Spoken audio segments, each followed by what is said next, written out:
స్వామియే శరణమయ్య. చెప్పాను కదా స్వాములు డైలీ 41 రోజులు ఒక్కొక్క వీడియో అప్లోడ్ చేస్తాను. ఇది 2వ రోజు మధ్యాహ్నం వీడియో ఇది. ఇక మధ్యాహ్నం మాకు భిక్ష టైం ఏంటి, భిక్ష చేసేదానికి వెళ్ళాము. భిక్ష చేసే ముందు కాళ్ళు చేతులు కడుక్కున్నాము.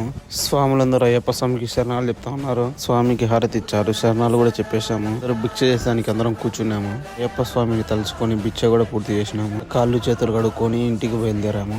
వేరే చిన్న స్వామి ఉంటే ఆ స్వామి స్కూల్లో వేసి పెట్టేసి ఇంకా ఇంటికి బయలుదేరాము. ఇంటికి వచ్చి నాన్న బండి తీసుకొని స్వామి మాల వేస్తే 10 మందికి అన్నం పెడతానని మొక్కున్నాను. ఇంకా భోజనం తీసుకునే దానికి హోటల్ దగ్గరికి వెళ్ళాను, కొత్త బస్ స్టాండ్ దగ్గరికి. వీడియో పెడతాను ఏమనుకోవద్దు స్వామి, నన్ను చూసి అందరూ ఇన్స్పైర్ అవుతారని పెడుతున్నాను. ఇంకా నేను అనుకున్నట్లే 10 మందికి భోజనం పెట్టేశాను స్వామి. స్వామియే శరణమయ్యప్ప.